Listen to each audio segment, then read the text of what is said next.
नमस्कार। डीडी राजस्थान के समसामयिक विषयों पर आधारित विशेष कार्यक्रम एजेंडा में आप सभी का स्वागत है।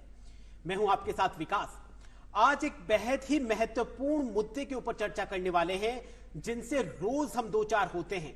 जी हां, जब भी हम बाजार में कुछ भी खाद्य पदार्थ को खरीदने के लिए जाते हैं और उसको खरीद कर लाते हैं, तो हमारे मन में एक ही प्रश्न बार बार उठता है कि क्या जो हम खरीद कर लाए हैं ये पूरी तरीके से शुद्ध है या इसमें कुछ मिलावट है। इसी प्रश्न का उत्तर जानने की उधेड़बुन में हम उसी खाद्य पदार्थ का उपयोग करने लग जाते हैं और भविष्य में उस मिलावटी खाद्य पदार्थ के क्या कुछ परिणाम निकल सकते हैं और हमारी सेहत के लिए कितना कुछ हानिकारक हो सकता है, उसको हम भूल जाते हैं। इसी विषय पर आज का हमारा विशेष कार्यक्रम आधारित है। मिलावट की मार, जनता बीमार। जी हां, आजकल दूध में सफेदी तो दिखाई देती है, लेकिन दूध की मिठास गायब है। मिठाई में मिठास तो होती है, लेकिन उसकी शुद्धता गायब है। लाल मिर्च लाल तो दिखाई देती है, लेकिन उसका तीखापन गायब है। घी घी की तरह दिखाई तो देता है, लेकिन उसकी चिकनाई गायब है। फलों और सब्जियां पूरी पकी हुई दिखाई तो देती है, लेकिन अंदर से पूरी कच्ची होती है। ऐसे कई उदाहरण हैं। अगर मैं उदाहरण देना चाहूं तो सुबह से शाम हो सकती है। इसीलिए आज इस बेहद ही गंभीर विषय को चुना गया है। इसको चुनने के पीछे एक कारण और भी है। राजस्थान में माननीय हाईकोर्ट ने मिलावट पर वार करने के लिए और खाद्य पदार्थों में मिलावट को बेहद गंभीरता से लेते हुए स्वतः ही संज्ञान लिया है। ऐसे में जानना बेहद जरूरी है कि मिलावट जो हो रही है खाद्य पदार्थों में, ये किस तरीके से हो रही है, क्या कुछ इसके ऊपर कार्रवाई की जा रही है, जनता के क्या कुछ कर्तव्य है और मिलावट होने पर हम कहां पर शिकायत कर सकते हैं। इन्हीं विषयों पर चर्चा करने के लिए स्टूडियो में आज हमारे साथ बेहद ही खास और अनुभवी मेहमान मौजूद है। जल्दी से मैं आपको उनका परिचय करवा देता हूं। आज स्टूडियो में हमारे साथ राज्य के अतिरिक्त आयुक्त खाद्य सुरक्षा विभाग से हमारे साथ जुड़े हुए हैं पंकज ओझा जी जुड़े हुए हैं। पंकज ओझा जी, आपका बहुत बहुत स्वागत है। लगातार पंकज ओझा जी और उनके नेतृत्व में जो टीम है वो पूरे राजस्थान में शुद्ध आहार मिलावट पर वार, इसी को लेकर लगातार कार्रवाई करती जा रही है और मिलावटखोरों के खिलाफ, जो भी मिलावट कर रहे हैं उनके खिलाफ कार्रवाई लगातार कर रहे हैं। दूसरे आज के हमारे इस कार्यक्रम के गेस्ट हैं डॉक्टर रामकेश परमार जी। आप एसएमएस हॉस्पिटल में सीनियर फिजिशियन के पद पर कार्यरत हैं। डॉक्टर साहब, आपका भी बेहद स्वागत है। तीसरे आज के हमारे गेस्ट हैं राजस्थान कोऑपरेटिव डेयरी फेडरेशन में डिप्टी मैनेजर क्वालिटी कंट्रोल में कार्यरत है अमित दीक्षित जी। आप दूध के बारे में जिस तरीके की जांच होती है, दूध की शुद्धता की पहचान कैसे करी जाती है, ये सारी जो तकनीक है वो हमारे सामने रखेंगे। दीक्षित जी, आपका भी इस कार्यक्रम में बेहद बेहद स्वागत है। चलिए चर्चा को शुरू करते हैं। सबसे पहले पंकज जी, आपके पास में मैं आना चाहूंगा। शुद्ध आहार मिलावट पर वार, एक रिपोर्ट के आधार पर एक रिपोर्ट कही गई है कि पूरे भारत में जो भी खाद्य पदार्थ मिल रहे हैं उसमें से 40 से 50% खाद्य पदार्थों में मिलावट आ रही है। हालांकि काफी दौर से ये चल रही है, लेकिन वर्तमान दौर की बात करी जाए तो मिलावट के क्या कुछ पैमाने रह गए हैं, किस तरह के मिलावट के केस आपके समक्ष आ रहे हैं, ये आपसे जानना चाहेंगे जी। माननीय मुख्यमंत्री भजनलाल शर्मा जी, जो राजस्थान के यशस्वी मुख्यमंत्री है, उनके निर्देश पर राजस्थान में 15 फरवरी से लगातार शुद्ध आहार मिलावट पर वार अभियान चलाया जा रहा है। इसमें हमारी टीमों ने लगातार रेड्स की, सैंपल किए, बहुत सारे काम किए। तो हमारे पास ऐसा कोई भी खाद्य पदार्थ नहीं बचा जहां हमें फूड एडल्ट्रेशन नहीं मिला। फलों की बात कर लें तो कैल्शियम कार्बाइड से पकाए जाते हैं या कुछ केमिकल्स रख दिए जाते हैं, इथाइलिन गैस यूज की जाती है और डायरेक्ट फलों के टच में आती है वो, और जैसे ही हम उनको खाते हैं वो सारे केमिकल्स हमारे शरीर में जाते हैं। मुआना मंडी में हमने कार्रवाई की थी और बिल्कुल फलों के साथ ही पुड़ियाँ रखी गई है, और अगर उनको सही ढंग से धो करके और अच्छे से नहीं खाया जाए तो शरीर के लिए बड़ी हानिकारक है। फलों की ये बात हुई। मसालों में केमिकल्स हैं, रंग मिलाए जाते हैं, पेस्टिसाइड्स भी मिलते हैं और भी ढेर सारी फफूंद लगी हुई उनको पीस दिया जाता है, डंठल पीस दिए जाते हैं। तो ये सारी चीज़ें मसालों में मिलती है। मिठाइयों की अगर बात करें तो जो प्रिजर्वेटिव्स मिला दिए जाते हैं, उनमें कलर्स मिला दिए गए हैं, केमिकल्स हैं, इतनी हाई डिग्री टेम्परेचर पे उनको पकाया जाता है दूध को कि उनके सारे अच्छे इंग्रेडिएंट्स ख़त्म हो गए हैं, बासी हो गई है तो भी बेच दिया गया है, हाइजीन का ध्यान नहीं रखा गया है। ये चीज़ें हमें वहाँ मिली। और कचौरी, पकौड़ी, समोसे, इनका हमने इनोवेशन किया। टीपीसी मीटर्स हम लेकर के गए, तो उसी तेल को यदि बार बार गर्म किया जाए, उसमें तला जाए, तो ट्रांस फैट का और उसका स्तर बहुत ही खतरनाक स्तर पर पहुंच जाता है। अगर उसका तेल का लेवल 25 के नीचे है तब तो वो ह्यूमन बॉडी के लिए बेनिफिट देगी, उससे ज़्यादा वो आपके शरीर में अनेक तरह के रोग पैदा कर सकती है। इसी तरह से मावा, पनीर तो 90% पूरा फेक बना करके और बाज़ारों में खपाया जा रहा है और हम लोग बड़े शौक से खा रहे हैं। और अब ये सारी चीज़ें हमें मिल रही है, हमने हज़ारों लीटर तेल, घी, मसाले ये सब सीज किए हैं, कार्रवाई की है, पेनल्टीज़ लगाई है। हमने फरवरी से अभी तक लगभग 4.25 करोड़ की पेनल्टीज़ हम लगा चुके हैं और लगभग 3 लाख लीटर से ज़्यादा ऐसी खाद्य सामग्री हमने नष्ट कराई है। और साथ ही मैं एक चीज़ और कहना चाहूँगा कि हमारे यहाँ पे खाद्य सुरक्षा अधिकारी और राज्यों से कम है, 98 है जी। फिर भी हम 284% टारगेट अचीव करके सैंपलिंग का देश में राजस्थान हमारा नंबर 1 है। जी जी जी, बहुत अच्छी बात है। अमित जी, ये कौन सी गणित है, एक उदाहरण के तौर पर, कि 500 किलो दूध मिल रहा है और उससे 400 किलो मावा बन रहा है, या 500 किलो दूध से 300-400 किलो पनीर बनाई जा रही है? ये गणित क्या है, हम आपसे समझना चाहेंगे। तो दूध में लोग बाग मुनाफे के लिए नकली चीजें मिला है जी, सर्फ मिला दिया है, डिटर्जेंट मिला दिया है जी, है ना, वो पाउडर मिला दिया है, नकली सड़ा हुआ पाउडर मिला देते हैं जी। तो उससे क्या है कि लोग बागों की, आम लोगों की जो स्वास्थ्य है उसके खिलाफ खिलवाड़ करते हैं उससे जी। और वो दिखाने के लिए, जैसे भाई ये तो हमारा दूध असली है, आप देखो आधे लीटर दूध है या 500 लीटर दूध है, उसमें हमने देखो हमें इतना मावा निकल है, इतना पनीर निकल है, तो वो सब फेक है जी। और वो क्या करते हैं, उसमें नकली चीजें मिला के, मेलामाइन मिला के दूध में जी, एक प्रोटीन बढ़ाने के लिए मेलामाइन मिला देते हैं ताकि वो दिखाने के लिए भी छेना भाई अच्छा बना है। दूध की कई रिपोर्ट्स आई है, जब दूध की जांच करी जा रही है, या फिर रिपोर्ट्स में ये कहा गया है कि जितनी खपत पूरे गांव में या पूरे कस्बे में नहीं हो रही है, उससे दुगुनी खपत उसी गांव से मावे की हो रही है, पनीर की हो रही है, नकली पनीर की, नकली मावे की। हाँ, तो लोग बाग जो है सब मुनाफे के लिए जी, ये नहीं देखते कि जनता के साथ क्या खिलवाड़ करें, स्वास्थ्य के साथ क्या खिलवाड़ करें, केवल पैसों के लिए वो जो दूध है अब उसको मिलावट बना के, फर्जी बना के उसको क्वांटिटी बढ़ा देते हैं जी, है ना। वो उसको जो पहचान है जिस कस्बे की या किसी जगह की कि उसमें ये चीज़ अच्छी मिलती है, तो उसके अंदर फायदा उठा के और उसको नकली बना के वो बेचते हैं ताकि उनको ज्यादा मुनाफा हो सके। एक जमाना था जब दूध में मिलावट सिर्फ पानी मिलाकर करी जाती थी, जो 10, 15, 20 साल पहले, लेकिन समय के साथ जरूरतें बढ़ती गई, या फिर क्या ऐसा कुछ मुनाफे का ही है कि दूध के साथ पैरेलल एकदम नकली दूध बना दिया गया? सर, दूध में पानी मिलाना भी एक अच्छी चीज नहीं है। नहीं, वो तो गलत है कि पानी भी जो है कि वो नहीं, नाले का, गंदी नालियों का, पोखर का पानी मिला देते हैं, तो उसमें बैक्टीरिया वगैरह जो है उससे भी बीमारियां बहुत होती हैं। अभी आपने नई बीमारी सुनी होगी, इबोला वगैरह, ये पानी से होती है। अगर आप उसमें वो ऐसा पानी, तालाबों का पानी आप उसमें दूध में मिला दें तो आप कितना गर्म कर लें, वो बैक्टीरिया जो वो है उसको डिस्ट्रॉय नहीं होता है। विकास जी, पानी से रिलेटेड वो बीमारियां हैं। आपने डिटर्जेंट का जिक्र किया, डिटर्जेंट वाला दूध पीते हैं तो उसको पीते ही कुछ टेस्ट में कुछ फर्क आता है? जो आम उपभोक्ता है वो कैसे आइडेंटिफाई करे कि ये दूध नकली है, ये दूध प्योर है? ये सिंथेटिक दूध अगर आप पियेंगे जी, थोड़ा सा भी अगर आपको देखना है कि दूध सिंथेटिक है या नहीं है, तो आप थोड़ा सा दूध अपनी जीभ पर रखेंगे, है ना, तो वो कड़वास देगा जी, बिटरनेस जो है उसकी टेस्ट की आएगी, जबकि ओरिजिनल दूध है उसकी स्वीटनेस आती है हल्की सी जी। तो वो अपन जो आम उपभोक्ता है, तो वो जो है अपनी जो ऑर्गेनोलेप्टिक टेस्ट जिसको बोलते हैं, तो उससे हम आराम से पता लग सकते हैं। हमारे जो स्वाद है, स्वाद इंद्रियां है, वो बहुत आराम से वो बता सकती हैं कि ये चीज असली है या नकली है। नॉर्मल दूध जो 3 से 4 फैट का होता है, और जो ये नकली दूध बनाया जाता है, क्या उसमें फैट का भी मतलब बिल्कुल बराबर है? हाँ बिल्कुल सर, उसमें ऑयल मिलाते हैं, वो ऑयल ऐड करते हैं फैट बढ़ाने के लिए। ऑयल कौन सा? ऑयल जो भी उनको मिल जाए, स्पेशली अभी रिपोर्ट्स में मिनरल ऑयल, पाम ऑयल है, कई लोग मिनरल ऑयल तक मिला देते हैं जी, तो कि बहुत ज्यादा हार्मफुल है जी। पंकज जी, पाम ऑयल का आजकल मार्केट बढ़ता जा रहा है। पाम ऑयल मिठाइयों में, सब्जियों में, सब्जियां जो बनाते हैं और मिठाइयां जो बनाई जा रही है, पनीर हो, मावा, उसमें ज्यादा यूज लिया जा रहा है। अचानक से पाम ऑयल का मार्केट बढ़ता गया। आप बात सही कर रहे हैं। मैं मिल्क से शुरू करूंगा जी। जिस मिल्क की आप बात कर रहे थे उसका एक कॉमन नेम है जिससे सब जानते हैं, सरपेटा दूध कहते हैं उसको जी। और सरपेटा दूध से ही पनीर बनाया जाता है। इसमें वनस्पति oils, palm oil, essence, detergent, ये सब मिला करके इसमें मेवात ने महारत हासिल कर ली है जी।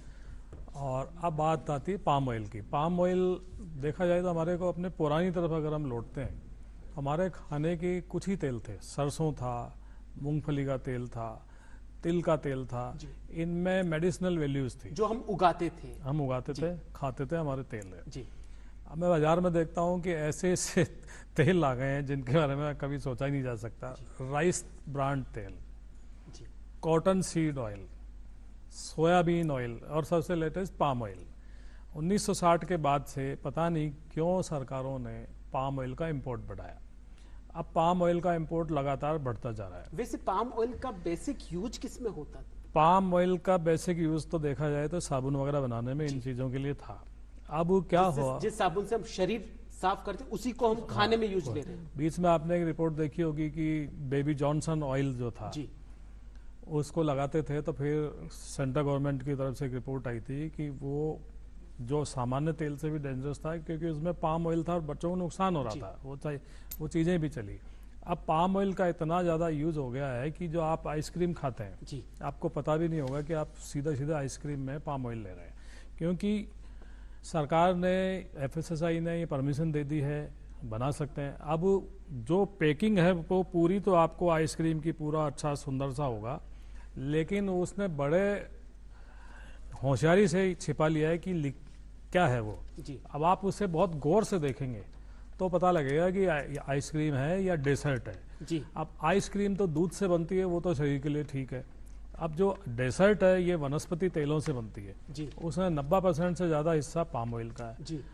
पाम ऑयल शरीर के लिए मैं नहीं समझता कि उतना फायदेमंद है, हमारे शरीर में जाके जमता, इसमें स्मेल होती नहीं है जी। तो अब इसका उपयोग और बढ़ा जी। हम वनस्पति तेल में अगर नमकीन बनाते हैं तो 10-15 दिन बाद आम भाषा में कहें तो वो तेल उसमें स्मेल देने लगता है। जी। पाम ऑयल स्मेल लेस होता है। तो ढेर सारी जो बड़े ब्रांड्स हैं जिनका हम बहुत बड़ा ब्रांड समझ करके नमकीन वगैरह खरीदते हैं जी। वो सारा पाम ऑयल में हो रहा है। ये ब्रांडेड जो अपने जो कवर के ऊपर चस्पा करते हैं कि इसमें पाम ऑयल है, वनस्पति ऑयल लिखते हैं वो, वनस्पति में तो सब कुछ आ आप गया। उसमें फिर आप अंदर जाके देखें तो आपको मिलेगा वो भी कुछ एक ब्रांड्स लिखते होंगे, बाकी। लेकिन हमने क्या किया है, हमने ये सब करना छोड़ दिया। जी। हमारे बुजुर्ग 4 दुकानों पे जाते थे, जी। भाव पूछते थे, क्वालिटी टेस्ट करते थे, जी। चक्के देखते थे, हाथ से देखते थे।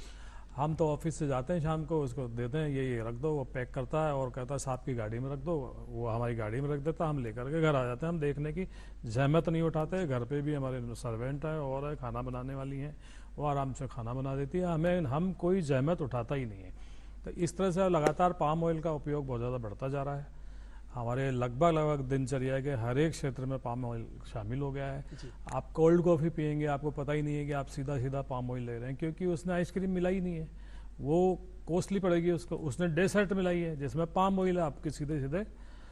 अब आप खाना खाने गए ढाबा या रेस्टोरेंट पर, वो आगे पूछेगा कि सर आपको खाना ऑयल में लेंगे या बटर में? आप अपनी शेखी बगाड़ते हुए कहेंगे मैं बटर में लूंगा। अब वो बटर न्यूट्रीलाइट टाइप का होगा जो कि वनस्पति तेलों से बना हुआ है। फिर पाम ऑयल आपको उसमें मिलेगा। फिर आपको पूछेगा कि आपकी रोटी बटर में हो या किस में। अब आप ये नहीं पूछ रहे हैं कि बटर कौन सा तू यूज कर रहा है, वहीं सारा खेल हो जाता है।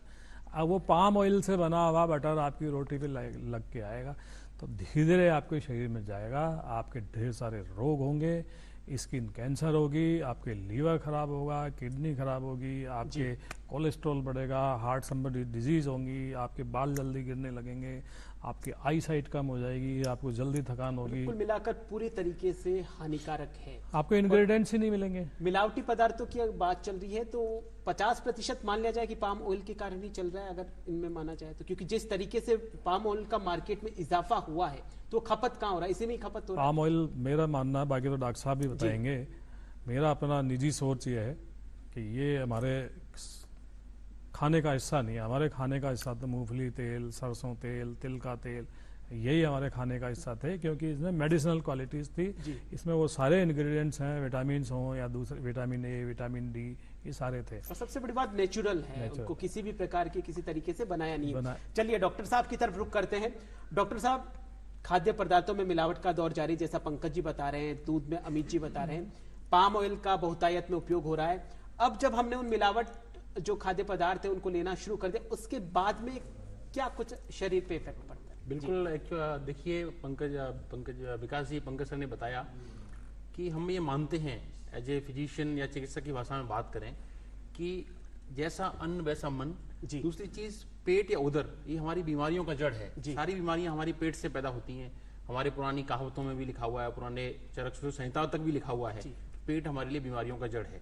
जब हम बात कर रहे हैं फूड अडल्ट्रेशन की या भोजन में मिलावट की, तो कुछ भी चीज है वो हमारे खाने से रिलेटेड है, यानी कि हम कुछ भी खा रहे हैं, चाहे खा रहे हैं या पी रहे हैं, वो कहीं ना कहीं मिलावटी है, तो नो डाउट जाकर के हमारी बॉडी के अंदर वो बीमारियां पैदा करेगा। जी, जब बीमारियों का रूप हम लेते हैं और भोजन ही हमें जिंदा रखने के लिए आवश्यक है, हम सबको पता है। बिल्कुल। तो जब ये भोजन मिलावटी हो गया, तो बीमारियों की अगर हम बात करें एक चिकित्सक की भाषा में, तो मुझे लगता है कि एडल्ट्रेशन ऑफ फूड से आपके सर से लेकर के पैरों तक हर अंग के अंदर हर तरह की समस्या पैदा हो सकती है।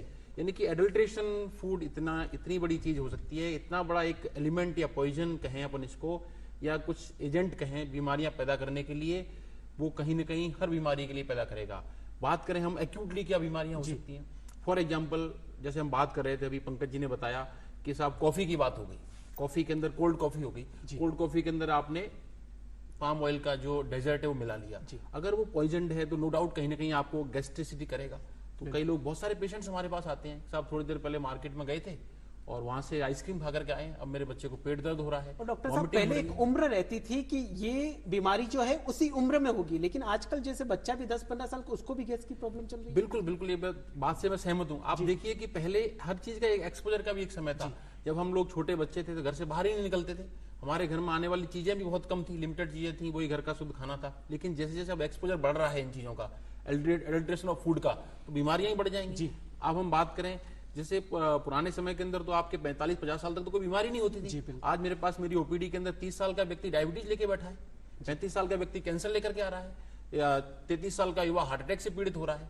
तो मुझे भी ऐसा लगता है, एक एक्सपर्ट फिजिशियन होने के नाते, कहीं ना कहीं बिल्कुल नो डाउट आज फूड और ये एडल्ट्रेटेड फूड इन सारी बीमारियों का जड़ है। हम देख रहे हैं कि इस समय के अंदर, ज्यादा अंतर की बात नहीं करूंगा, ड्यूरिंग माई रेजिडेंसी डेज जब मैं एमडी की ट्रेनिंग कर रहा था 2012 के अंदर, इस सवाई मानसिंह हॉस्पिटल के अंदर मुझे कैंसर के इतने पेशेंट्स नहीं दिखते थे। जी, अभी मैं फिजिशियन हूं, बट फिजिशियन होते हुए भी मेरे पास पर डे का एक न एक पेशेंट कहीं ना कहीं कैंसर से सफर कर रहा होता है। जी, तो इसके पीछे कारण क्या है, हम लोग चर्चा करते हैं जी, तो ये बहुत बड़ा गंभीर विषय है और चर्चा करने का विषय भी यही है। पर मुझे लगता है कहीं ना कहीं फूड अपने आप में जी, ये कहीं ना कहीं एक बड़ा कारण हो सकता है। जी, आपने एक्यूट डिजीज की बात करी, जैसे किसी ने कोई मिलावटी कुछ भी पी लिया, खा लिया, तो उसके क्या कुछ सिम्टम्स रहते हैं? बिल्कुल सर, एक्यूटली मिलावटी भोजन से हम, हमारे पास जो पेशेंट्स प्रेजेंट करते हैं, कॉमन सिम्टम्स गैस्ट्राइटिस के होते हैं, जिसको गैस्ट्रोएंटेराइटिस भी कह सकते हैं। वॉमिटिंग है, डायरिया है, लूज मोशन है, पेन एब्डोमेन है, नोजिया है, 5-6 सिम्टम के साथ में आता है एक्यूटली। ये एक्यूटली फूड पॉइजनिंग भी आपको with in 4 hours, 4 to 12 hours, या फिर मोर देन 12 आवर्स ऐसे भी हो सकती है।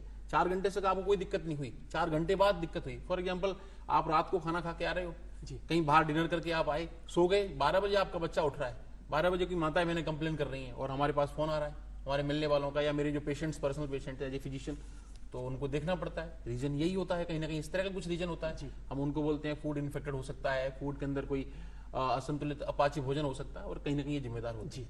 ये तो ठीक है, एक्यूट चीजें तो ठीक है, बट कई बार क्या होता है कि एक्यूट चीजें भी इतनी हानिकारक बन जाती हैं कि हमारे लूज मोशन, डायरिया, वॉमिटिंग से डिहाइड्रेशन तक हो जाता है, और ये डिहाइड्रेशन धीरे धीरे हमें ऑर्गन फेलियर की तरफ भी ले जाते हैं। कई सारे पेशेंट्स डिहाइड्रेशन के बाद में प्री रीनल फेलियर, एक तरह से किडनी फेल की समस्या होती है। ये चीजें एक्यूटली ही बन जाती हैं जी। तो एक्यूट समस्याएं बहुत कॉमन होती हैं। प्लस एक्यूट तो ठीक है, फूड एडल्ट्रेशन के जो दूरगामी परिणाम आने वाले हैं, वो स्थिति हमारे लिए बहुत भयावह है। हमारा भारत देश आज 135 करोड़ की आबादी वाला देश है। WHO की एक रिपोर्ट जारी हुई, उसमें कहा गया है कि अगर भारत में इसी तरीके से मिलावट का ये खेल चलता रहा तो 2025 तक करीबन 70% जो जनता है वो कैंसर से ग्रसित हो जाएगी। बिल्कुल सर, डेटा जो भी हो, बट ये बातें बिल्कुल फैक्ट हैं, क्योंकि जिस तरह से प्रोग्रेसिव इंसिडेंस ऑफ कैंसरल डिजीज बढ़ रहा है, आप बात करिए ब्रेन से लेकर पैरों तक, कहीं की भी कैंसर हो, चाहे वो स्किन कैंसर हो, लिवर कैंसर हो, चाहे पैंक्रियाटिक कैंसर हो, गॉल ब्लैडर कैंसर हो, बिल्कुल बढ़ रहे हैं। कहीं ना कहीं रीजन इनके पास यही है। कार्सिनोजेंस के अंदर पहले हम बात करते थे कि smoking major carcinogen, number 2 alcohol is major carcinogen, और फिर अब वर्तमान समय के अंदर आपका फूड क्या है और आपकी लाइफस्टाइल हैबिट्स क्या है, ये बहुत बड़े कार्सिनोजेन बन चुके हैं। तो नो डाउट कहीं ना कहीं एडल्ट्रेशन फूड और फूड का रोल तो है ही। मिलावट के दुष्प्रभावों की अगर बात करी जाए तो जितनी भी रिपोर्ट्स है उनका जो फाइनल कंक्लूजन है वो कैंसर की तरफ ही लेकर जाता है कि इससे कैंसर ही होगा, इसके अलावा बिल्कुर फैक्ट है। इसका रीजन भी सर मैं आपको एक साइंटिफिक भाषा में एक्सप्लेन करूंगा आपके दर्शकों को चैनल के माध्यम से। देखिए कि metabolism is the main source for our body. हम कुछ भी खाते हैं वो मेटाबोलाइज होती है। मेटाबॉलिज्म का मतलब क्या, एक तरह से चक्की मशीन, वहां एक लीवर है। आप कुछ भी खा रहे हैं पेट में जाएगा, वो लिवर में जाएगा, वहां उसका मेटाबॉलिज्म होगा। मेटाबॉलिज्म के बाद में उसमें ऑल्ट्रेशन होता है। जब आपका फूड, पानी, तेल, ऑयल कुछ भी जब वो एडल्ट्रेटेड है तो उसके अंदर मेटाबॉलिज्म के माध्यम से जो चीजें बनेंगी वो हानिकारक बनेंगी। इसके दो एग्जांपल मैं आपको देता हूं। सबसे पहले देखिए, पहले बहुत एक खसेरी दाल का चलता है जी, एक तरह से अरहर की दाल जैसी होती है बट एक कम कॉस्ट में आती है, तो बिहार में बहुत कॉमन उपयोग है। अदरवाइज 1961 के अंदर सरकार तो इसे ब्लॉक लगा चुकी है बट इसको यूज करते हैं। तो बहुत कॉमन बीमारी इससे होती थी, लेथारिज्म जी। इसके चक्कर में ही लोग बिहार के अंदर, यूपी के अंदर पैरालाइज होने लगे थे। अच्छा। तो सरकार ने इसको ब्लॉक कर दिया बट अभी भी कुछ लोग यूज करते हैं तो उससे पैरालाइज होने लगा। ऐसे ही हम बात करते हैं सर ड्रॉप्सी की, सरसों का जो तेल होता है, ऑयल होते हैं, आर्जिमोन मैक्सिकाना, जिसके अंदर सैंग्विन, हाइड्रोसैंग्विन करके केमिकल्स होते हैं जी। ये बॉडी को क्या करते हैं, बॉडी के अंदर hypoproteinemia, perineal ARF, liver diseases, इस तरह से करके पूरा जठर रोग यानी कि असाइटिस बन जाती है। इसी तरह के म्यूटेशन से यही केमिकल्स जब एडल्ट्रेटेड होते हैं, चाहे वो पेस्टिसाइड्स के रूप में हो, फ्रीजिंग एजेंट्स के रूप में हो, टॉक्सिन्स के रूप में हो, चाहे वो फल का हो, चाहे फ्रूट्स का हो, चाहे ऑयल्स का हो, चाहे घी का हो, इवन आप बात करेंगे तो सीरियल्स का, कॉफी का, आप कॉफी में देखिए, आप कॉफी के एलिमेंट्स तो होते नहीं, कहीं उसके अंदर पपीते के बीज होते हैं जी। तो इस तरह की चीजों से मेटाबॉलिज्म से म्यूटेशन पैदा होता है जी।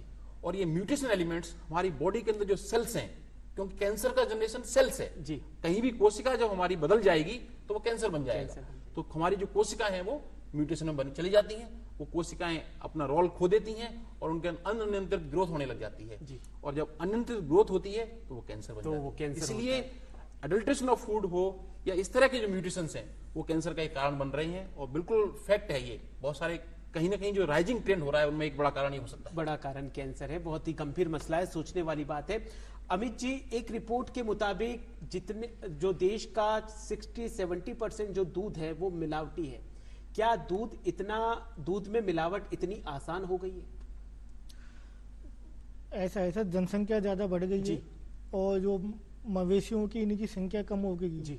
तो उस बात का लोग फायदा उठाते हैं कि जो प्रोडक्ट लोग उसको ज्यादा मुनाफा कमाने के लिए दूध में भिन्न भिन्न तरह के मिलावट मिलाए जी, क्योंकि दूध में मिलावट करना बहुत आसान है। एक रिपोर्ट आई थी उसमें कहीं पे बताया गया कि उनको दूध चाहिए था, उन्होंने कहा आप तो ऑर्डर कीजिए 15-20 मिनट में आप बताओ 100 लीटर दूध तैयार करना, अभी कर लेंगे।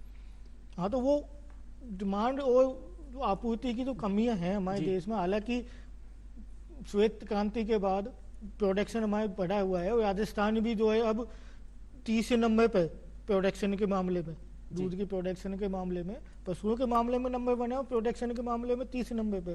धीरे धीरे हम उसको बढ़ाए हैं, वो बढ़ाने के बाद तो ये एडल्ट्रेशन की जो समस्या है उसको थोड़ा फायदा मिल सकता है। डेयरी में तो कई सारे उपकरण होते हैं, जैसे मिल्को टेस्टर है, लेक्टोमीटर है, उससे हम दूध की जांच। आजकल जो डेयरियां हैं जैसे RCDF वगैरह है, उन्होंने अत्याधुनिक मशीनें जो है। लेकिन एक आम नागरिक, जनता किस तरीके से ये आइडेंटिफाई करे कि जो वो दूध ले रही है वो असली है या नकली? ऐसे कोई उपकरण है जो हम हमारे घर में रख सकते हैं और दूध को जांच सकते हैं? सिंपल चीजें हैं सर कई। अगर आपको दूध में ये आशंका है कि पानी मिलाया हुआ है जी, तो एक किसी ढलान वाली सतह पर आप दूध की कुछ डोप डालिए। अगर पानी मिला हुआ है तो अपने पीछे निशान नहीं छोड़ेगा, वो तेजी से बहेगा उसमें, यानी वो निशान नहीं छोड़ेगा। हाँ, अगर शुद्ध दूध है तो उसमें या तो धीरे धीरे बहेगा, उसमें पीछे निशान छोड़ेगा। उसकी कंसंट्रेशन हाई होगी। हाँ, एकदम से फ्लो नहीं आएगा वो, और वो अपने पीछे निशान छोड़ेगा। अच्छा, शुद्ध जो पानी मिला हुआ नहीं है। हाँ, इसमें अगर पानी मिला हुआ है तो वो तेजी से होगा, तो बह जाएगा, क्योंकि पानी है पूरा बह जाएगा। हाँ, वो पीछे कोई निशान नहीं छोड़ेगा जी, है ना। अगर आपको सिंथेसिस की आवश्यकता है तो आप थोड़ा पी सकते हैं उसको, हल्का 2-3 बूंदे अपनी जीभ पर रखें तो वो कड़वास देगा अगर उसमें नकली मिलावटी दूध है, वो नकली दूध है। तो लेकिन उस दूध को जब गर्म भी करते हैं तो जैसे शुद्ध दूध होता है वो तो पूरा गर्म हो जाता है, उबलने लगता है, लेकिन जो डिटर्जेंट वाला दूध क्या ऐसा है कि वो प्लास्टिक की टाइप कोई लेयर बन जाती है, जालीदार संरचना बन जाती है? अगर आपको यह शंका है कि आपके दूध में अगर डिटर्जेंट मिला हुआ है तो आप ये कर सकते हैं घर में कि 15-20 ml दूध लें, इतना ही मात्रा में पानी मिलावें उसमें और उसको हिलावें। हिलाने के बाद अगर उसमें लेदर बनता है, झाग जो बनते हैं, अगर वो गाढ़े थिक बनते हैं तो संभावना है कि उसमें डिटर्जेंट मिला हुआ होगा। अगर ओरिजिनल दूध है तो उसमें लेदर जो है बहुत हल्का बनेगा, बहुत झाग बहुत पतले बनेंगे। जी, आजकल दूध में यूरिया की भी मिलावट हो रही है, क्या उसका भी कोई आइडेंटिफिकेशन, कोई मार्क है अपने पास? यूरिया का अगर सीधा सीधा है, यूरिया तो उसमें कड़वास देगा वो जी दूध में। आप जीप पे रखोगे तो अगर उसमें फर्टिलाइजर मिला हुआ है, खाली यूरिया नहीं और दूसरे फर्टिलाइजर भी मिलाते हैं लोग जी, क्योंकि वो आसानी से खेती में उपलब्ध होते हैं तो वो मिला देते हैं जी। उसमें वो मिलावट खो जो लोग हैं वो, तो उसमें अगर अपन टेस्ट करेंगे तो आपको बाकायदा उसमें दिखाई देगा। अगर शुद्ध दूध है तो उसका टेस्ट जो है वो हल्का सा मीठा होगा, मिठास लिए हल्का सा मिठास जी। पंकज जी, कुछ साल पहले केंद्र सरकार की तरफ से भी एक नियम आया था कि जितने भी मिठाई जो बेचते हैं उनको अपनी मिठाइयों के ऊपर एक्सपायरी डेट लिखनी होगी, लेकिन आजकल मिठाई की दुकान पर जब भी मिठाई लेने के लिए जाते हैं कोई एक्सपायरी डेट दिखाई नहीं देती, और जब उनसे पूछते हैं तो उनका एक तकिया कलाम रहता है कि भाई साहब आज ही बनी है मिठाई। ये बात आप बिल्कुल सही कह रहे हैं। मिठाइयों में पहले ये नियम लागू किया गया था कि वो मैन्युफैक्चरिंग डेट और एक्सपायरी लिखें, लेकिन उसको विड्रा किया गया और अब ये कहा गया है कि आप बेस्ट बिफोर लिखेंगे जी। लेकिन कई सारे जो मैंने भी चेक किया है तो बेस्ट बिफोर भी वो लिख नहीं रहे स्वीट बेचने वाले, लेकिन ग्राहक को फिर वही बात है कि जागरूक होना पड़ेगा। आप स्वयं उससे 4 सवाल करिए जी कि आपने कब बनाई है, वो कहेगा ताज़ा बनाइए, टेस्ट कराइए। तो हम इतने होशियार तो हैं कि ताज़ा और बासी में फ़र्क कर सकते हैं। ताज़ा का स्वाद हमें पता है, 2 दिन पुरानी है उसका हमें स्वाद पता है, तो हमें सवाल करने चाहिए और हमें चेक करना चाहिए। दूध का दूध, पानी का पानी वहीं दुकान पर ही हो जाएगा कि ताज़ा है कि पुरानी है। आप उसके टोक सकते हैं, कह सकते हैं, अगली बार हम नहीं लेंगे। बार सवाल करेंगे, टोकेंगे तो वो खुद भी, उसको भी लगेगा कि भाई बिल्कुल। जैसे हम कचौरी खाने जाते हैं तो पूछते हैं ना कि गर्म है कि ठंडी है, आप हाथ लगा के देखते हैं, फिर आपको ठंडी दे देता है तो आप उसे टोकते हैं। तो जब आप मिठाई लें तब भी उससे देखें, अगर आप चाशनी वाली मिठाई ले रहे हैं, बंगाली मिठाइयाँ, तो सूंघ करके देखें, आपको पता लग जाएगा कि ताज़ा है कि बासी है। हम जनरली कपड़े खरीदने के लिए जाते हैं तो 2-4 बार उनको पहन के फिटिंग देखते हैं, तो ये तो पूरा सेहत से जुड़ा हुआ मामला है, तो इसके करोड़ों रुपए की से भी जो आपको शरीर नहीं मिल सकता, जो अंग आपको नहीं मिल सकते, उनको अच्छे रखने का मामला है। तो हमें तो यहाँ तो बहुत ज़्यादा सतर्कता रखनी चाहिए जी। तो ये सतर्कताएं हम अगर रखेंगे, उससे सवाल करेंगे कि तुमने जैसे मान लो मिठाई बनाई है तो दूध कहाँ से लेते हो, तुम तेल कौन सा यूज़ करते हो, घी कौन सा यूज़ किया है तुमने, कौन बना रहा है, ये तुमने गंदगी क्यों की हुई है, इसको ढक के क्यों नहीं रखते हो। ये 4-6 सवाल अगर ग्राहक करने लगेंगे तो हाइजीन बढ़ जाएगी, साफ सफाई बढ़ जाएगी, वो अच्छी चीज़ें यूज़ करने लगेंगे जी। और कोशिश तो हम ये करें, अगर हमें वास्तव में जो करोड़ों अरबों रुपए का जो खजाना शरीर मिला है जी, हालांकि कृष्ण तो गीता में बिल्कुल अलग वैल्यू पहले खुद समझे। कृष्ण तो गीता में बिल्कुल अलग बात कह जाते हैं। वो तो 5 जगह कहते हैं कि मैं आपके हृदय में रहता हूँ, तो अगर आपके हृदय में वो रहते हैं तो आपका ये शरीर हो गया मंदिर जी। तो इस मंदिर को अच्छे से रखो ताकि वो भी खुश रहे। इसके लिए ज़रूरी होगा कि हम शुद्ध से शुद्ध अच्छी चीज़ें यूज करें, बाहर का कचरा हम कम खाएं। हमारे जो घर में माताएं बहनें, हमारी पत्नी है या बहनें हैं, इतनी कमी क्यों महसूस होने लगी है अब? वो इतने भाव से, इतने प्रेम से बनाती है, सारे जो मसाले हैं, दालें हैं, हर चीज़ को देखेगी, इसमें कोई कीड़े तो नहीं लग गए, खराब तो नहीं हो गई, बदबू तो नहीं आ गई, इतने भाव से, इतने प्रेम से बनाती है। उनकी हाथ की खाई हुई एक रोटी भी हमें पूरा हमारा पेट भर जाता है जी। जो बाहर 10-10 रोटी खाना हो, आप 4 सब्जी मंगा लो तब भी मजा नहीं आता। तृप्ति आती है। हम क्यों उधर जा रहे हैं, हमारे शरीर को खुद क्यों खराब कर रहे हैं? मैं तो इसको सोच रहा हूँ जी।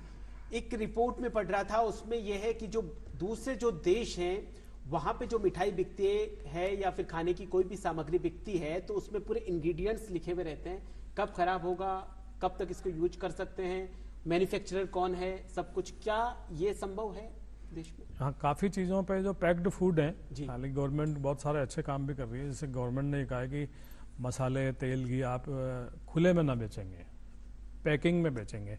तो पैकिंग पे गवर्नमेंट ने ये तय किया है कि आप क्या क्या इसमें डाल रहे हैं वो सारा आप इस पर लिखेंगे, तो ये तो मैंडेटरी भारत में भी कर दिया गया है। इसी के साथ हमारे अमित जी हैं, वो सरस का पैकेट भी लेकर आए हैं। आप एक बार दिखा सकते हैं जिस तरीके से बारकोड की क्या फैसिलिटी है इसमें हमने ये पहचानने के लिए कस्टमर के लिए कि इसमें नकली है या ओरिजिनल है, बहुत शिकायत आती थी जी दिनों में भी नकली मिल आए घी वगैरह, तो उसके लिए हमने क्या किया, इसमें बारकोड डाला है।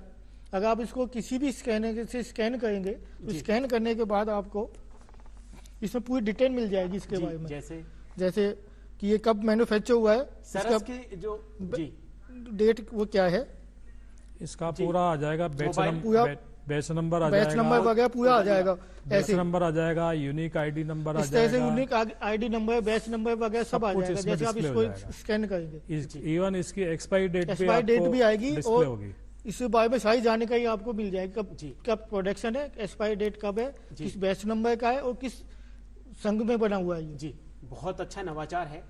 ओझा जी, इस तरीके का जो ये इन्होंने किया है, घी में किया है, तो क्या इस सारे प्रोडक्ट के ऊपर लागू है या लागू होने वाला है? काफ़ी पर तो बड़ी जो ब्रांडेड कंपनियां हैं वो अपने बार कोड और स्कैनर कोड वाले लगा करके भेजती हैं, तो हमें कोशिश करना चाहिए, लेकिन हमारे पास इतना टाइम ही कहाँ है।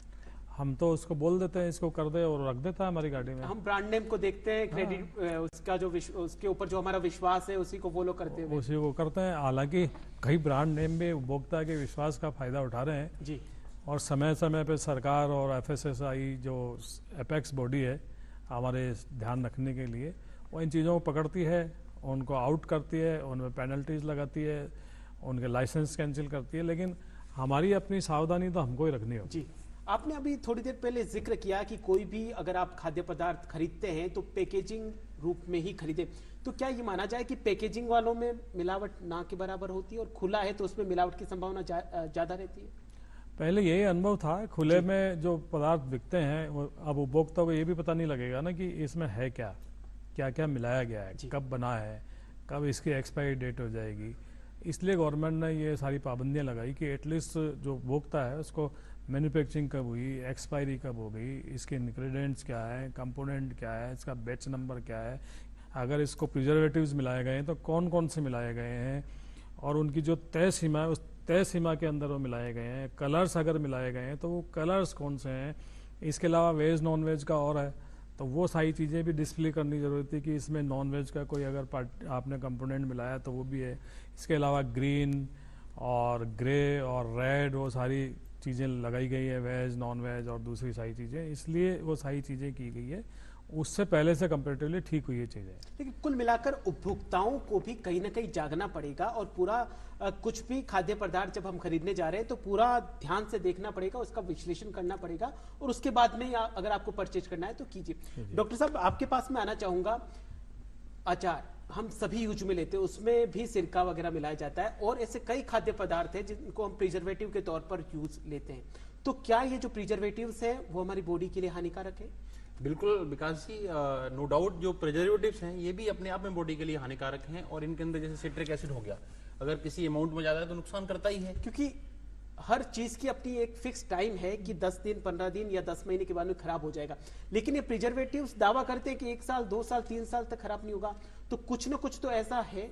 बिल्कुल, कहीं ना कहीं इन प्रिजर्वेटिव्स के अंदर भी कोई ना कोई एलिमेंट्स होते हैं जी, वो एलिमेंट्स कहीं ना कहीं इनको लंबे समय तक स्टेबल बनाए रखने के लिए बनाए रखने के लिए उपयोग में लिए जाते हैं और ये एलिमेंट कहीं ना कहीं हमारी बॉडी को प्रभावित करते हैं और ये प्रिजर्वेटिव हों चाहे फ्रीजिंग एजेंट्स हों, यही कहीं ना कहीं कार्सिनोजेनस हैं या मेटाबॉलिक ऑल्ट्रेशंस हैं जो बीमारियों के लिए जिम्मेदार रहते हैं जी। तो बिल्कुल चाहे वो अचार है या फिर चाहे वो ऑयल है, कोई भी चीज़ है इसके अंदर जो भी प्रिजर्वेटिव एजेंट्स, चाहे वो अब बात करते हैं मसालों की, मसाले कई लंबे समय तक रह सकते हैं, बात कर रहे हो आप ऑयल की या किसी चीज़, वो लंबे समय तक रह सकता है, घी इतने समय तक रह सकता है, तो लंबे समय तक स्टेबलाइजिंग जो एजेंट्स हैं, प्रिजर्वेटिव हैं, ये स्वास्थ्य को हानिकारक होते हैं।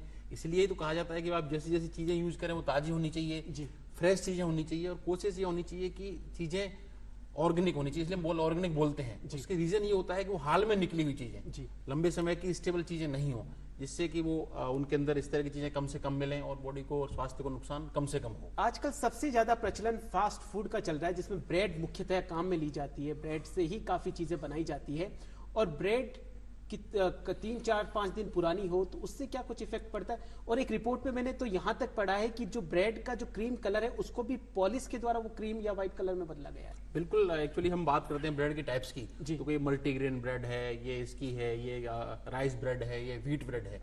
सबसे पहली चीज तो है कि जो ब्रेड्स हैं ये ओनली कार्बोहाइड्रेट सोर्स हैं जी। तो जब आपके भोजन के अंदर बैलेंस्ड फूड नहीं होगा जी, भोजन आपका बैलेंस्ड फूड नहीं होगा तो आपको डिजीज होना तय है, क्योंकि सारे एलिमेंट्स चाहिए आपको, कार्बोहाइड्रेट भी चाहिए, फैट भी चाहिए, प्रोटीन भी चाहिए। तो ब्रेड के अंदर केवल कार्बोहाइड्रेट, अगर ज्यादा ब्रेड आप यूज कर रहे हो तो नो डाउट कहीं ना कहीं आपका कार्बोहाइड्रेट सोर्स बढ़ गया तो आपको डायबिटीज या इस तरह की समस्याएं होंगी, चाहे वो डिसलिपिडीमिया है, कोलेस्ट्रॉल है।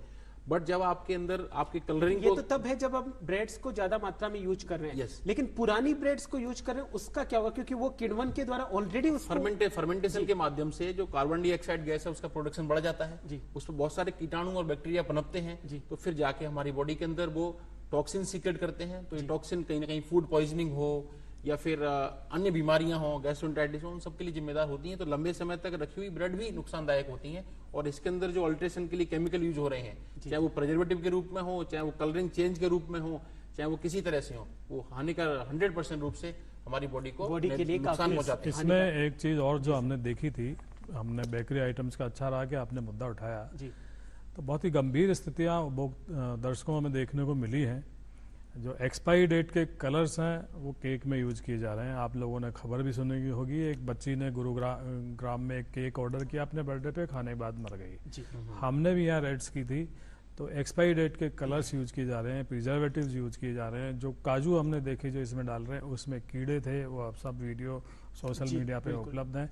इसके साथ जिनमें ये पकाई जाती हैं, जिस कुकीज को हम बड़ी बड़ी शानदार कॉर्पोरेट मीटिंग में रख के खिला के बड़े खुश होते हैं, जिन ट्रेज में वो पकाई जाती है वो मुझे लगता नहीं है कि लाने के बाद कभी धोई गई होंगी। आधा इंच का उन पे मेल मिलता है। मतलब मिलावट तो दूर की बात है, पहले जिसमें बना रहे हैं वही साफ नहीं है। वही साफ नहीं है। उन ट्रेज को कभी धोया नहीं गया है। जहाँ ब्रेड नीचे रख के काटी जा रही है, प्रिजर्वेटिव्स मिलाए जा रहे हैं, उसमें एक्सपायरी डेट के कलर्स हैं।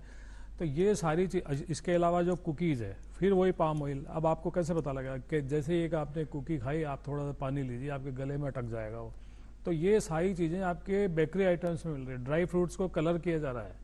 हमारे कई रिपोर्ट्स हैं, बड़े बड़े यहाँ के ब्रांड है, नाम तो क्या लें, जिन पे काली मिर्च, हमारी लेबोरेटरी टेस्ट में काली मिर्च पे रंग आए हैं जी। तो ये ड्राई फ्रूट्स पे जो आप देखेंगे, आपने बादाम भिगोया रात को सुबह खाने के लिए, तो सुबह आपको पानी भूरा मिलेगा क्योंकि वो रंग उसमें आ गया है।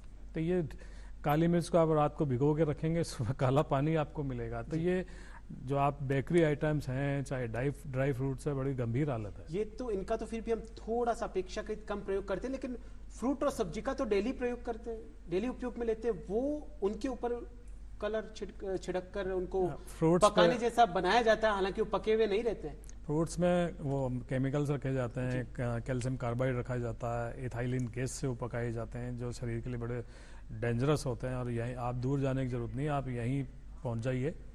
तो जो खीरे हम खाते हैं, वो पूरा ग्रीन हाउस में खीरे उगाए गए हैं, उस पर ऐसा केमिकल स्प्रे किया जाता है कि वो एक रात में बड़ा हो जाता है। और वो किसान अपने लिए अलग पका रहा, नहीं साहब, हम ये यूज नहीं करते हैं हमारे बच्चों के लिए, तो हमने अलग खाएंगे और जनता ये खाएगी। और आप उसे डायरेक्टली अगर खा लें तो आपका पता नहीं क्या हाल हो। मतलब बिना बीज का पपीता मार्केट में है, बिना बीज का तरबूज मार्केट में है, आम भी उस तरीके से पकाए जा रहे हैं।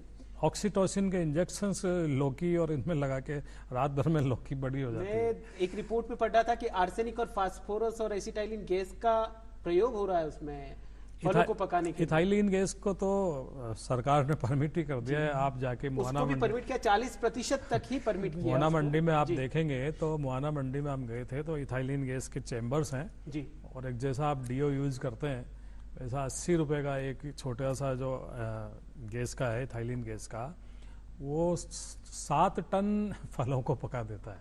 7 टन फलों को पका देता है। 80 रुपए का स्प्रे इथाइलिन। तो ये सारी डॉक्टर साहब क्या कुछ खाया जाए? बिल्कुल, चारों तरफ मिलावट का दौर जारी है, कितनी कुछ सुरक्षा यही कहना चाहूंगा कि स्वास्थ्य ही सबसे बड़ा धन है और भोजन हमारे शरीर के लिए अभिन्न अंग है जिंदा रहने के लिए। तो इस पर हमें फोकस करना होगा। जैसे सर ने भी कहा, आप भी बता रहे थे कि भाई जो खाना वो सुरक्षित हो। तो मेरा ऐसा मानना है कि भोजन जो हम खा रहे हैं इस पर ध्यान दें। सबसे पहले चीज ये है कि मैं क्या खा रहा हूँ, क्या पी रहा हूँ, इसको चलाने के लिए बहुत जरूरी है। तो सबसे पहले जब भोजन हमारे पास आता है, उस सेफ्टी टिप्स यही है कि जैसे फल आ गए तो उनको साफ करके कम से कम टैप वाटर के अंदर अच्छे से धोएं, कोशिश हो सके तो गर्म पानी के अंदर उनको वॉश कर लें, नंबर 1। दूसरी चीज, कोई भी फल है तो जैसे प्रिजर्वेटिव के माध्यम से वो अगर उस तरह से होता है तो आप उसको ज्यादा गहरा है, ज्यादा डार्क है, खीरा है तो खीरे में अपन ये देख सकते हैं कि ज्यादा जो हरा खीरा लगता है ना, वो कहीं ना कहीं ऑल्टरेटेड होता है, नॉर्मल खीरे का कलर हल्का हरा होता है। तो इस तरह की चीजों का भी हम ध्यान रख सकते हैं। फिर तीसरी चीज आती है, लंबे समय तक रखा हुआ भोजन बिल्कुल नहीं लेना चाहिए हमें। जैसे मतलब भोजन फ्रीज में हमें थोड़ा बचना चाहिए, फ्रीज में या मार्केट में हम जा रहे हैं तो उस पर एक्सपायरी डेट देखें, उसका कब बना हुआ है, क्या एक्सपायरी है, कितने समय का बना हुआ है। इस तरह से कई सारे प्रश्न पंकज जी ने बताए थे, जैसे कि आप पूछ सकते हैं उनके साथ में कि भाई ये कहाँ पर है, कब बनाया आपने, कहाँ से लाए हो, किस तरह का तेल यूज किया है। ये चीजें ही हमारा उपभोक्ता की, खाने वाले व्यक्ति खुद की जानकारी है। एक हमारा जो परंपरागत खाद्य है उसकी तरफ लौटने की फिर से जरूरत बिल्कुल आवश्यकता है। मिलेट्स की तरफ भी जाना पड़ेगा। जैसे दलिया वगैरह प्रधानमंत्री जी ने भी अभी ये मिलेट्स का कंसेप्ट चलाया है, तो साबुत अनाज और मिलेट्स, मोटा अनाज, लेकिन उसके लिए भी जरूरी ये है कि वो भी कहीं एडल्ट्रेट तो नहीं हो, ये हम ध्यान रखें। और साबुत अनाज में कहीं ना कहीं एडल्ट्रेशन होने के चांस कम हो जाते हैं। जैसे फॉर एग्जांपल आटे की बात करोगे तो आटे के अंदर कोई व्हाइट पाउडर आपने मिला दिया तो व्हाइट ही दिखेगा, बट बाजरा है, चाहे आपका गेहूं है, ज्वार है, अगर वो उस तरह का दिखेगा तो नॉर्मली पता चल जाएगा। और इसको आने के बाद में घर पर ही उसको सफाई हो, हम पिसा हुआ आइटम नहीं लेके आए, घर पर ही साफ हो उसको। और कोशिश अगर पॉसिबल हो तो जिस तरह से हमारे घरों के अंदर खेतों में जहां उपयोग होता है उसमें भी फर्टिलाइजर्स और यूरिया वगैरह का कम से कम उपयोग, इस तरह के भोजन को हम लेवें। जी, आपने यूरिया और फर्टिलाइजर का जिक्र किया। ओझा जी, जो एक रिपोर्ट है उसके मुताबिक जो हम खाद्यान्न के लिए जो फसलें उगा रहे हैं उसमें रासायनिक उर्वरकों का इतना अवांछित प्रयोग हो रहा है कि वो न सिर्फ हमारी सेहत के साथ खिलवाड़ कर रहा है बल्कि जो भूमि है उसको बंजर बना रहा है, और उस भूमि पे आने वाले समय में किसी भी प्रकार की कोई खाद्यान्न फसलें नहीं उगाई जा सकती। भूमि ही बंजर नहीं हो रही, इंसान भी बंजर हो रहा है। इंसान तो हो ही रहा है, उसकी भी कई इंसान सारी तो सबसे पहले हो ही रहा है। ये बात आपकी सही है, जरूरत से ज्यादा अगर इन चीजों का यूज करेंगे तो उसका नुकसान तो झेलना ही पड़ेगा। ये बात बिल्कुल सही है जी।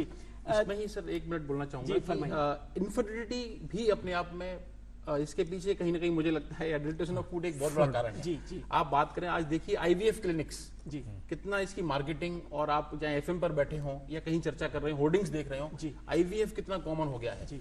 और कपल्स 30 साल 35 साल कहीं ना कहीं का लेट मैरिज हो, कई सारे कारण थे। हो सकता है भोजन भी उसमें एक बड़ा कारण हो जो कि इनफर्टिलिटी के जिम्मेदार हो। पुरानी हम बात करें तो 4-4 5-5 6 बच्चे होते, चलो ठीक है हम उसके लिए जागरूक हो रहे हैं, बट अब तो एक बच्चा पैदा होने में बड़ी डिफिकल्टी आ रही है, या बेसिक नीड्स वही बड़ी डिफिकल्टी आ रही है।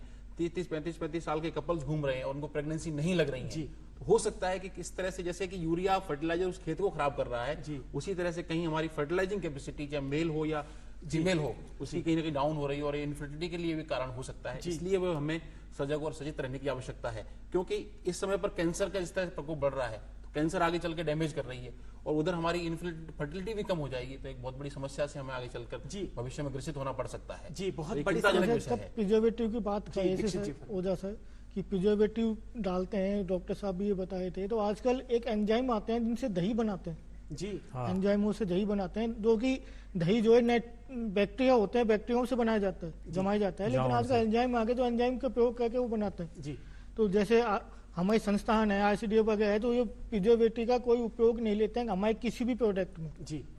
हम जो भी प्रोडक्ट बनाते हैं वो प्रिजर्वेटिव फ्री बनाते हैं, जो उसकी नेचुरल जो सेल्फ लाइफ है उतना ही हम उसको सेल्फ लाइफ देते हैं, उतना ही उसको प्रोसेस करते हैं जी। आपने प्रिजर्वेटिव का जिक्र किया, जो पनीर है मार्केट में, पनीर का भी बहुतायत से, जैसा कि सर ने भी बताया कि 90% जो पनीर के सैंपल है पूरी तरीके से फेल हो गए, और पनीर की सब्जी को हम खाना अपनी शान समझते हैं। वो ही है, आज लाइफ स्टाइल में पनीर का बहुत ज्यादा उपयोग होने लग गया है। अब जो खुला पनीर जो है, लोग बाग उसको अलग तरह से बनाते हैं, सिंथेटिक दूध से बनाते हैं, नकली दूध से बनाते हैं, और उसको पनीर बनाने के लिए भी इवन जो एसिड जो है काम में, वो ऑर्गेनिक एसिड ना लेके इनऑर्गेनिक एसिड लेते हैं जी। जैसे गंदा का तेजाब नॉर्मल भाषा में बोले सल्फ्यूरिक एसिड है या HCl वगैरह है, जो कि हमको बहुत नुकसान करते हैं। वो पनीर का है, उनको हम खाने में यूज में ले रहे हैं। हाँ, अगर दूसरे एकदम सरल भाषा में, सरल भाषा में ये बोले तो टॉयलेट में तो साफ करने काम आते हैं, उनसे पनीर बनाते हैं, उसको खाने के काम में लेते हैं। इसलिए जैसे डॉक्टर साहब ने बोला, पंकज सर ने भी बोला कि पैकेट जो प्रोडक्ट है उनके ऊपर थोड़ा विश्वास जताया जा सकता है जी। हाँ, जैसे कोई कंपनियां हैं जैसे सहयोग है, तो ये गवर्नमेंट की ऑर्गेनाइजेशन है, गोपालन विभाग की, उसमें काम करते हैं। तो वो जो नॉर्म्स हैं गवर्नमेंट के, उस हिसाब से वो बनाते हैं। जो FSSAI ने जो बनाए हैं उस हिसाब से हम बनाते हैं, उस हिसाब से प्रोडक्शन होता है।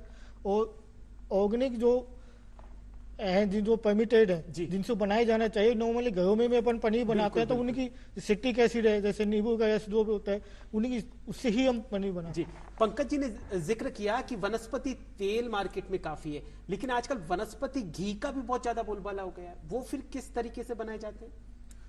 इसमें पाम ऑयल में एसेंस मिला करके ही ज्यादा बन रहा है। हालांकि लिखते बहुत कुछ है, लेकिन उसमें मेजर इंग्रेडिएंट पाम ऑयल ही हो गया। मतलब एक तरफ तेल भी बन रहा है, एक तरफ घी भी बन रहा है, दोनों चीजें। ये सारी चीजें बाजार में पाम ऑयल का एक बेस बन के उभरा है, और इसका इम्पोर्ट दुख की बात है कि लगातार बढ़ता जा रहा है। तो इस घी की पहचान करने का कुछ है कि घी को गर्म करने के बाद में वो नीचे बैठ जाएगा, ऐसा कुछ है? घी को कैसे पहचान करें कि अगर घी में अगर देखें, घी को मेल्ट करके अगर फ्रीज में रखें, फ्रीजर में नहीं फ्रीज में रखें, अगर उसमें ऑयल की मिलावट होगी, है ना, तो वो ऑयल अलग, घी जम जाता है, ऑयल नहीं जमता, अलग हो जाएगा। अगर उसमें कोकोनट ऑयल नहीं है तो, है ना। वैसे भी अगर घी में आजकल क्या है, मैश करके आलू मैश वगैरह मैश करके डालते हैं, तो उसमें आलू वाले घी की कैसे पहचान करें? उसके लिए कंसंट्रेशन ज्यादा रहती है। ओरिजिनल घी को जब आप हाथ में लेंगे और रब करेंगे तो ओरिजिनल घी जो होता है उसकी चिकनाहट बहुत ज्यादा होती है। जो नकली होगा वो तो फटाफट आपके हाथ से हट जाएगा। तो उसी तरह उससे आप प्राइमा फेसा ही आप टेस्ट कर सकते हैं। चलिए, अपनी बहुत बात हुई, अब थोड़ा कानूनी पक्ष की बात कर लेते हैं। कोई मिलावट करते हुए पकड़ा जाता है तो उसके ऊपर क्या कुछ कानूनी प्रावधान है? हाँ, उसके कानूनी प्रावधान है, और उसके 10 लाख तक की पेनल्टी लगाई जा सकती है, उसको 10 साल तक की जेल हो सकती है, और लगातार 2 बार उसको हम इस तरह से पकड़ा गया है तो उसका फूड लाइसेंस भी कैंसिल हो जाएगा।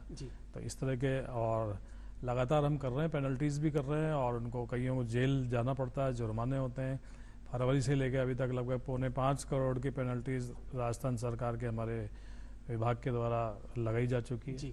अभी हाल ही में जो केंद्र सरकार का बजट आया उसमें पूरे देश में 100 फूड टेस्टिंग लैब की स्थापना करने का रखा गया है, तो इससे कितनी कुछ सहूलियत होगी? क्योंकि अभी जो फूड टेस्टिंग लैब देख रहे हैं वो संभाग स्तर पे है, अगर वो जिला स्तर पर बन जाए तो क्या आपको लगता है कि जो मिलावट के प्रति जो कार्रवाई चल रही है उसमें तेजी आएगी? बिल्कुल होगी। राजस्थान में भी 11 जगह पे लेबोरेटरीज हैं, और 30 हमारी मोबाइल फूड टेस्टिंग लेबोरेटरीज है जिनसे हम ये काम करते हैं। और जितनी ज़्यादा, क्योंकि जैसे जैसे मिलावट बढ़ रही है वैसे वैसे अगर लेबोरेटरीज भी होगी तो अंकुश लगाने में और ज़्यादा मदद मिलेगी सरकार को। जी, आपके खाद्य सुरक्षा विभाग की तरफ से क्या कोई ऐसी कोई टोल फ्री नंबर है या कोई व्हाट्सएप ग्रुप है जिसके ऊपर कोई भी आम नागरिक आपको सूचना दे सकता है, जिससे आपको उनके ऊपर जो मिलावटखोर है उनके खिलाफ कार्रवाई करने में सहूलियत मिले? आम आदमी चाहे तो जिला कलेक्टर कार्यालय में शिकायत कर सकता है, जो जिले के CMHO ऑफिस हैं वहाँ शिकायत कर सकता है, 181 पर वो कॉल कर सकता है। साथ ही हमारा जो व्हाट्सएप नंबर है कंप्लेंट के लिए 9462819999, उस पर व्हाट्सएप करके कंप्लेंट कर सकते हैं। इस तरह से वो चाहे तो हमारे ऑफिस भी आकर के शिकायत कर सकता है। ये इस तरह एक बार नंबर आप एक बार फिर से दोहराइए। 9462819999, इस पे व्हाट्सएप कंप्लेंट की जा सकती है। जी, आपके आसपास में भी कहीं पर भी कोई भी मिलावट की समस्या हो रही है तो जैसा सर ने नंबर बताया है 9462819999 पर आप कॉल करके किसी भी प्रकार की कोई भी मिलावट है तो उसके बारे में जानकारी दे सकते हैं, ताकि मिलावट खोरों के खिलाफ प्रभावी कार्रवाई करी जा सके। दीक्षित जी, क्या डेयरी की तरफ से ऐसी कोई व्यवस्था है, किसी के दूध को चेक करना हो, क्या उनके जो सप्लाई में दूध जो मिल रहा है, जो खरीद के लेके आए, क्या वो शुद्ध है नहीं है, ऐसी कोई व्यवस्था आपने कोई जिला स्तर पे या कहीं पे किया? हमारे जो जिला संघ में हर जिले में जिला संघ है हमारे जी, वहाँ पे अगर आपको हमारे कोई प्रोडक्ट की आपको चेक करवाना हो तो आप आ सकते हैं, वहाँ करवा सकते हैं, वो चीज निःशुल्क है जी। आप उसको लाके हम दे सकते हैं, आपको हाथ तो हाथ जो है बता देंगे कि ये उसमें मिलावट है या नहीं है। जैसा सर पंकज जी के नेतृत्व में तो लगातार खाद्य सुरक्षा विभाग की तरफ से कार्य चल ही रहा है, कार्रवाई चल रही है, क्या डेयरी का भी कोई एक स्पेशल या कोई विशेष कार्यक्रम चलाए जा रहे हैं सिर्फ और सिर्फ दूध को लिए? क्योंकि 100 में से 70% अगर मिलावट की खबर आती है तो उसमें 70-60-70% दूध से जुड़े हुए ही जो मटेरियल है वो प्रत्यक्ष और अप्रत्यक्ष रूप से मिलावटी पाए जाते हैं। समय समय पर सर डेया भी जो है, RCDF जो है वो समय समय पर भी ऐसे अभियान चलाती है। हर जिले में जो हमारी संघ है उनके माध्यम से हम चलाते हैं कि उसका भी प्रचार प्रसार भी करते हैं, उपभोक्ताओं को जागरूक भी करते हैं, और वहाँ जगह जगह मोहल्लों में, गाँवों में जाके, तहसील स्तर पे भी जाके कैंप लगाते हैं। वहाँ जाके कोई भी आदमी अपने सैंपल वहाँ ला सकता है, वो हाथों हाथ उसको रिजल्ट टेस्ट करके बताते हैं कि उसमें मिलावट है या नहीं है। जी, आजकल एक प्रचलन और है कि ये गाय का दूध है, ये भैंस का दूध है, ऐसा भी गाय के दूध की बहुत ज्यादा मार्केट में डिमांड चल रही है। वो क्या है आजकल उसके नाम पे भी मिलावट करी हाँ, जा रही है कि गाय का दूध न्यूट्रिशियस होता है, जी। जैसे कि बच्चों के लिए, स्वास्थ्य के लिए है या दिमाग के लिए है, तो उसका फायदा उठा के लोग बाग फर्जी गाय का दूध, नकली दूध बनाए हैं गाय का, दूध में पानी मिला के, कलर मिला के गाय का दूध के नाम पे वो बेच है। इसलिए आरसीडीएफ ने भी अब वो कह के उपभोक्ताओं को उससे बचाएं, उसके लिए हमने एक गाय का दूध जो थायरामेट के नाम से लॉन्च किया जी। उस हिसाब से, वो जो कि राजस्थान की देसी गाय का है जी। तो थारपार का जो नस्ल है राजस्थान के मारवाड़ साइड की, तो उस गायों का दूध जो है हम उनको उपलब्ध करवाए उपभोक्ताओं को, जो कि शुद्ध है, वो मिलावट रहित है जी। उसके लिए क्या है, हमारे जो दूध लेते हैं, हमारे जो रजिस्टर्ड जो सोसाइटियाँ हैं उनके माध्यम से ही हम दूध लेते हैं, केवल वैसे मार्केट से दूध नहीं लेते। हमारे जो रजिस्टर्ड सोसाइटी है उनके माध्यम से दूध लेते हैं, और जहाँ से वो दूध आता है तब से उसकी जांच चालू हो जाती है, सोसाइटी के स्तर पे होती है। उसके बाद जहाँ वो कलेक्शन सेंटर है हमारे, वहाँ उनकी जब आते हैं उनको चिल्ड करते हैं, ठंडा करते हैं, तब वहाँ भी उनकी जांच होती है। और फिर उसके वहाँ से जो दूध हमारे प्लांटों में आता है, वहाँ भी हम दूध की जांच करते हैं। हमारे पास अत्याधुनिक मशीनें हैं जो कि दूध में 23 जो पैरामीटर हैं मिलावट के, उनको डिटेक्ट करती है। उनकी जो सेंस है मिलावट चेक करने का, वो 0.01 तक है जी, वहां तक है। तो मतलब एडल्ट्रेशन शुद्धता पाई जाएगी। हाँ, मतलब एडल्ट्रेशन है तो तुरंत उसको इंडिकेट कर देती है जी। आरसीडीएफ से संबंधित जितने भी जिला संघ है, विशीतन केंद्र है, वहां पर इस तरीके के मतलब पैरामीटर्स है। और जनता को भी अगर किसी भी तरह का, अगर दूध में किसी भी प्रकार की मिलावट की शिकायत है तो नजदीकी सरस डेयरी जाके निःशुल्क चिलिंग सेंटर है, वहां पर जाकर तो प्लांट जो है हमारे हर जिले में जो प्लांट है, वहां जाके आप निःशुल्क जो है दूध जो है चेक करवा सकते हैं। हम कहते भी उसके रिजल्ट भी बताते हैं जी। पंकज जी, अंतिम प्रश्न, जो एक ब्रांड का कोई प्रोडक्ट मार्केट में चल रहा है, उसी से मिलते जुलते कोई नई कंपनियां मतलब रोजाना आती जा रही है, आज दूसरी कंपनी आई, कल तीसरी आई, परसों चौथी आई, तो क्या इन कंपनी, ये जो कंपनियां आ रही है खाद्य पदार्थों में, क्या इनके ऊपर कोई प्रभावी क्रियान्वयन के लिए कुछ है? बिल्कुल होता है। जैसे अभी हमने सरस की आप बात कर रहे थे, जो नकली सरस बनाने वाले जो थे सेम उससे कर रहे थे, हमने उनको पकड़ा। सरस डेयरी वालों ने भी हमारे साथ काम किया। आपने जब पकड़ा तो कैसे आपने कैसे आइडेंटिफाई किया? क्योंकि जो नकली बनाने वाले हैं वो बिल्कुल हुबहू कॉपी करते हैं ओरिजिनल की, कि आम इंसान तो पूरा गच्चा ही खा जाता है एक तरीके से। वो कितना भी कर लें, लेकिन सरकार की नजरों से जो भजनलाल सरकार है वो इतनी तेज तर्रार और होशियार है कि वो पकड़ ही लेती है। तो हालांकि उन्होंने सारी चीजें अच्छी की, सेम पैकिंग बनाई, सब कुछ किया, लेकिन वो ये भूल गए कि हर एक सरस के डब्बे का एक यूनिक आईडी नंबर भी है और अलग से बैच नंबर भी होता है। तो वो पिछले साल का ही बैच नंबर डाल रहे थे, यूनिक आईडी नंबर उनका सेम था। पैकिंग में हमने खोल के देखा तो वो सिक्का बंद पैकिंग नहीं थी। इस तरह से हमने उनको पकड़ा, और इस तरह के केसेज हम बनाते रहते हैं। और जो नकली नाम रख के करते हैं उन मिस ब्रांड के केसेस कहलाते हैं। वो कॉपीराइट एक्ट का भी उल्लंघन होता है जी। और अब तो मैं जो नकल कर रहे हैं उनके लिए एक संदेश और देना चाहूँगा कि अब हम उनके कार्रवाई करने के लिए जो DCGI की सेंट्रल गवर्नमेंट की टीम है, अब हम उनको भी लेकर के जाएंगे ताकि उन पे और प्रभावशाली कार्रवाई हो जी। और उनके कानून और भी सख्त होते हैं, हमने उनसे भी बात की है जी। तो मिलावटखोरों को अब सावधान रहने की सख्त जरूरत है, क्योंकि पंकज ओझा जी की टीम में केंद्र सरकार की भी टीम जुड़ने वाली है और प्रभावी तरीके से कार्रवाई होने वाली है। डॉक्टर साहब, सबसे अंतिम में क्या कुछ खाने में विशेष सावधानी रखें? बिल्कुल, बहुत ही अच्छा प्रश्न है। घी में भी मिलावट है, मसालों में भी मिलावट है, फ्रूट में भी मिलावट है, तो ऐसे में क्या कुछ? बिल्कुल, बहुत ही अच्छा प्रश्न है। और हम सभी को, आप लोगों के दर्शकों को इस चैनल के माध्यम से यही कहना चाहूंगा, सबसे पहले तो उपभोक्ता को जागरूक होने की आवश्यकता है जी। हमें हमारे शरीर के लिए खुद सोचना होगा कि किस तरह से हम स्वस्थ और सुरक्षित रहें। आप जो भी चीज खा रहे हैं, पी रहे हैं, उसके बारे में ध्यान रखें। कोशिश यह करें कि चीजें आपकी होममेड हों, घर से बनी हुई और ऑर्गेनिक हों। ऑयल वगैरह भी अगर आप प्रेफर करेंगे तो चाहे अपनी नेचुरल सरसों का तेल है या फिर तिल का तेल है, ज्यादा फायदेमंद होते हैं। कहीं ना कहीं कम से कम एडल्ट्रेशन से आप बचेंगे। नंबर 1, आपका जो आटा है भोजन के लिए, उस तरह वो भी कोशिश करें कि आपके नजरों के सामने से निकला हुआ भोजन हो, इस तरह की चीज हो सकती है। तीसरी चीज बात आती है हमारे घी या तेल की। तो वैसे तो ये है कि कार्बो जो फैट रहता है, फैट की रिक्वायरमेंट बहुत कम होती है। तो कोशिश तो ये रहे कि जो फैटी आइटम्स हैं, चाहे वो प्रोसेस्ड फूड के अंदर ऑयली चीजें हैं, तली हुई चीजें हैं, मिर्च मसाला चिकनाहट की चीजें, इनसे आप कम से कम खाने की कोशिश करें, जिसके माध्यम से आपको बीमारियां कम होंगी। क्योंकि हम वैसे ही देख रहे हैं कि diabetes, thyroid, cholesterol, blood pressure, obesity, heart attack, cancers बढ़ रहे हैं। तो नंबर 1। दूसरी चीज, इस तरह की चीजों की अगर हमें जरूरत हो आवश्यकता अनुसार, तो स्वादानुसार खाएं, खाने के लिए न खाएं, मेरा ऐसा मानना है।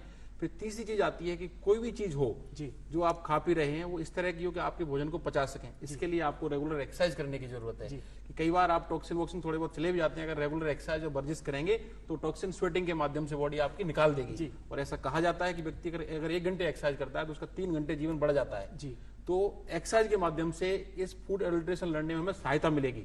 भारत देश 140 करोड़ की आबादी वाला देश है। यहाँ पर रोकथाम और इसकी बजाय हमें प्रिवेंशन के लिए काम करना होगा कि किस तरह से हम अपने व्यवहार में परिवर्तन ला करके, दैनिक दिनचर्या में परिवर्तन ला करके, अपने आप को सजग करके और इन चीजों के उपयोग को बच सके, किस तरह से हम बड़ी बीमारियों के होने से बचाएं। कुल मिलाकर बचाव ही उपचार है। यस सर, मतलब बिल्कुल खुद को सही बात है जागरूक आपकी। रहना बहुत बचाव ही उपचार है, क्योंकि 140 करोड़ की आबादी को ट्रीट करना बहुत मुश्किल है। आने वाली स्थिति बहुत भयावह है। हर व्यक्ति को अपने आप में सजग होना होगा। हर व्यक्ति को अपने आप के अंदर अपने लिए फूड इंस्पेक्टर बनना होगा। हर व्यक्ति को अपने आप में अपने लिए चिकित्सक बनना होगा। हर व्यक्ति को अपने आप में नॉलेज लेकर के अपने जीवन को आगे बढ़ाना होगा, तभी जाके सुख मिलेगा और एक स्वस्थ जीवन शैली रह पाएगी। हम सभी लोग, चाहे वो चिकित्सक के रूप में हो, सरकार के रूप में हो, चाहे वो नेताओं के रूप में हो, एक सहयोग और मार्गदर्शन के रूप में काम कर सकते हैं। पर जिम्मेदारी हमें खुद को भी तय करनी होगी। जी, तो मिलावट एक बहुत ही गंभीर मुद्दा है जिस पर केंद्र सरकार हो, राज्य सरकार हो, सभी काम कर रही है। राज्य का खाद्य सुरक्षा विभाग है, वो भी काम कर रहा है। लेकिन एक बेहद बड़ा प्रश्न यह है कि हम कब जागरूक होंगे, क्योंकि सेहत से जुड़ा मामला है और हमें ही जागरूक रहना बेहद जरूरी है। खुद को भी जागना है और दूसरों को भी मिलावट कहीं पर हो रही है तो उसके प्रति जगाना होगा। जागो ग्राहक जागो।